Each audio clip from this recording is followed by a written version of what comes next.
everyone, it's Stephanie Zuba, and I am going to explain my presentation on helping diverse learners understand fiscal weathering. First, I'm going to give the breakdown of my class.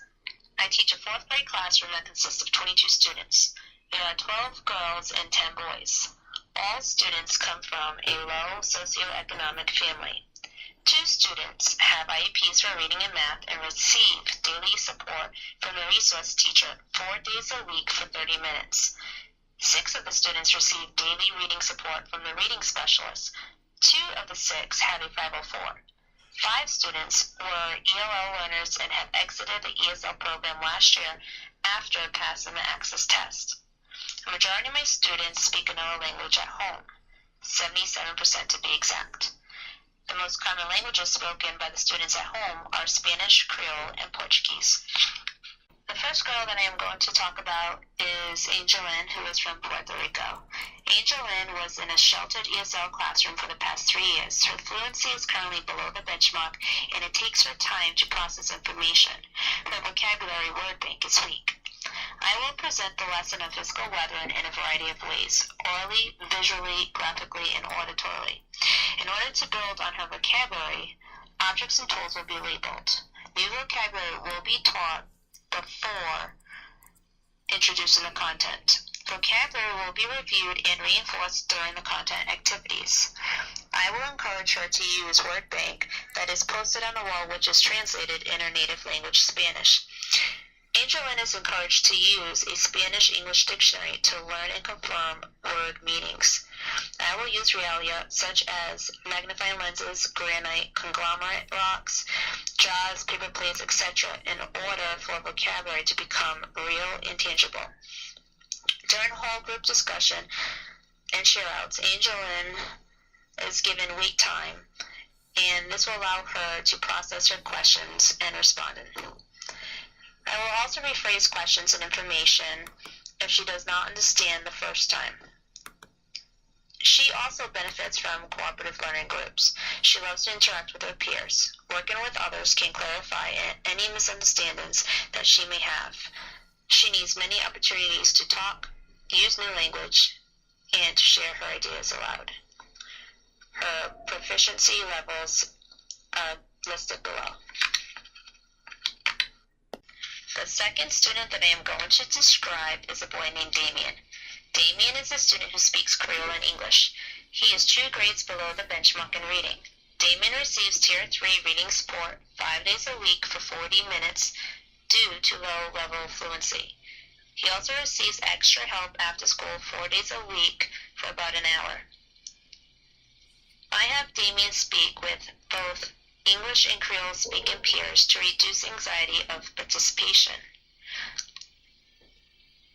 I try to model to peers how to use appropriate wait time while working with English language learners and those that have a difficult time processing information.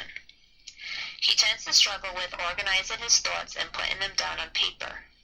He will use a graphic organizer to brainstorm his ideas before writing in a Chromebook to write his responses to questions. With the use of Google Docs, I meet students in their document and steer them in the right direction before they turn in their work. He can also share his work with a friend. I feel this helps him because he gets instant feedback, collaborates with the teacher and his peers in an unthreatened environment, which leads to better writing. The third student is from Honduras. Her name is Marlenis. She was in a sheltered ESL classroom from kindergarten through grade 3. Her math skills are strong, but she struggles in reading because of a language barrier. She receives ESL support during reading for 15 minutes each day. Her weaknesses are in decoding and comprehension skills. She understands English, but often responds by guessing from context and by imitating other students at times. I will provide many visual cues such as pictures, videos, and demonstration lessons to aid in understanding. She will be placed in a group with both Spanish and English-speaking peers to assist with translating context. I will use simple language to make speech comprehensible. By model and spoken language, Marlenis should develop constructs in English and will also respond positively to build her self-confidence. Marlenis will be able to have extended time to finish her assessment. The questions will be written in both English and Spanish in order to measure understanding, and I will substitute common words for unfamiliar vocabulary. I feel that a student's capacity to become fluent in English will be enhanced by activities in oral and written language that connects to one's own life in meaningful ways. The last student is a boy named Diego. He is a resource student who receives support in both reading and math. He is from Guatemala and struggles with independent work. In this lesson, Diego will be successful in answering the focus question because he will be given many opportunities to talk in a linguistically rich environment. He will be able to elaborate on ideas through talk. I will provide think, peer, share, before, during, and after video clips, a PowerPoint presentation on physical weathering. Think, peer, share is a great strategy to use in order to help him and all students basically internally process, organize, and retain information.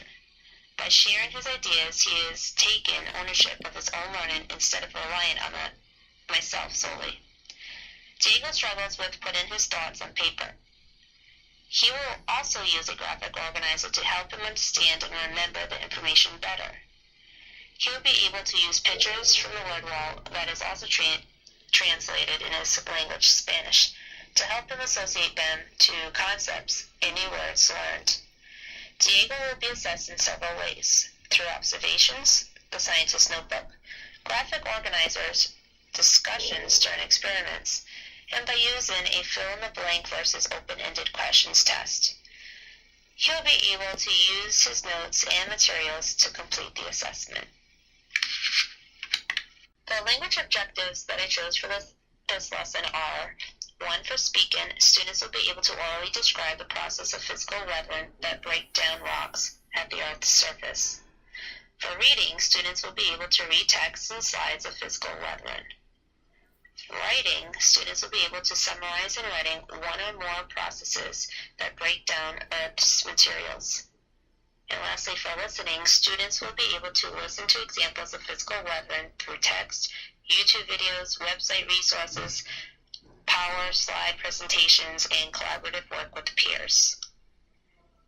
The content objectives are: 1. To identify and explain the processes of physical weathering that break down rocks at the Earth's surface. 2. To explain how the processes of weathering and erosion change and move materials that become soil. 3. The students will be able to predict how physical agitation will affect rocks. And 4. The students will be able to define physical weathering. The goal of the lesson for the students is to be able to discuss and answer the focus question: how do big rocks break down into smaller rocks?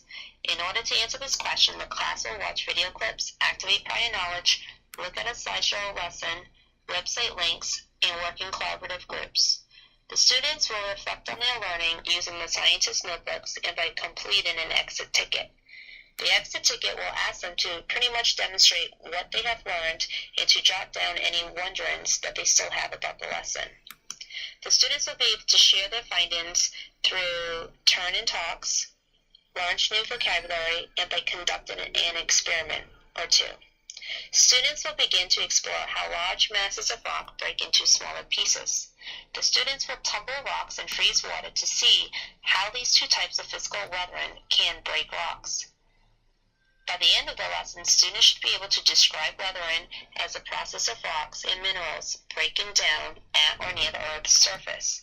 Students should understand that it is because of physical weathering processes of abrasion and freezing that causes rocks and minerals to break into smaller pieces.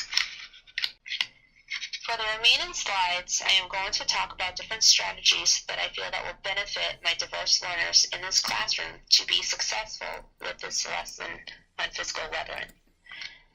This slide is going to talk about the to build background knowledge. At the beginning of each science lesson, students are introduced to vocabulary and are asked to make a prediction based off of the focus question. Students in the class are capable of their language level. However, without having background knowledge, it is difficult to understand exactly what the question is asking.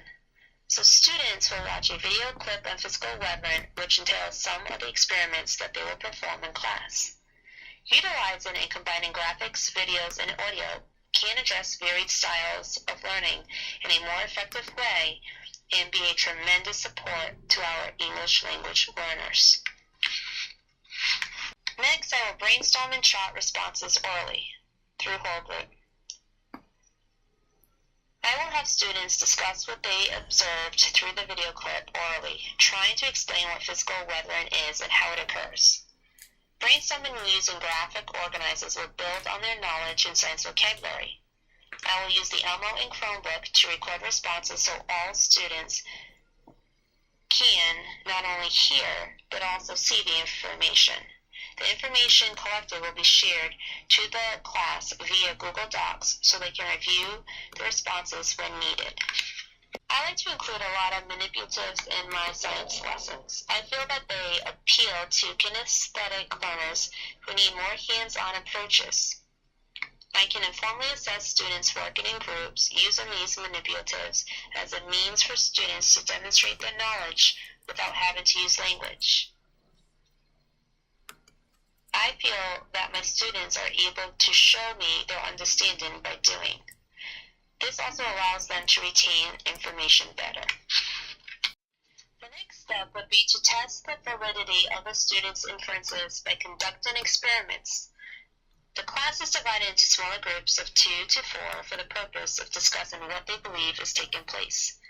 Each student records its inferences in the form of a graphic organizer and shares them with myself and the entire class as a means of attempting to explain the event. Experiments are good for many reasons.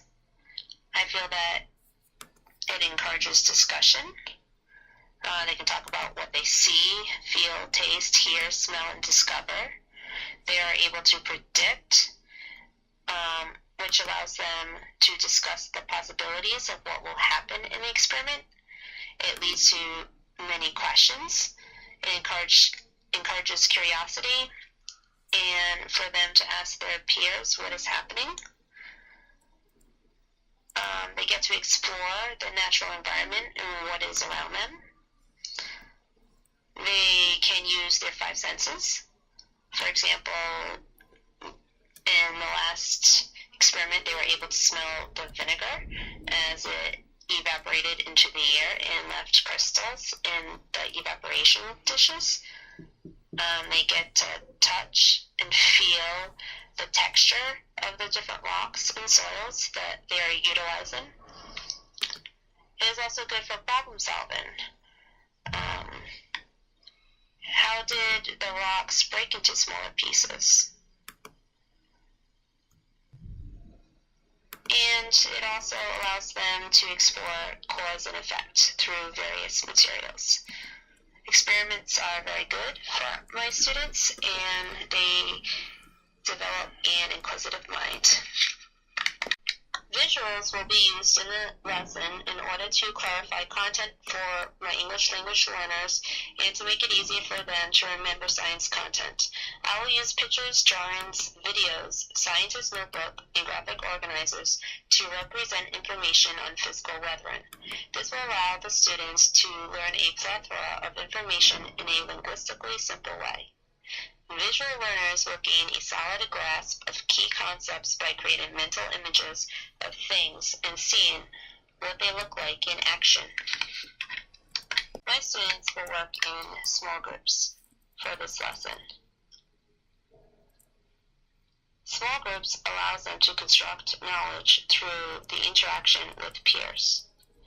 Working in small groups on experiments allows students to practice concept development in oral communication and social interaction with native speakers. Students can learn when they engage in discussions and verbal interaction, when they are listened to, and receive a response as a way of creating knowledge.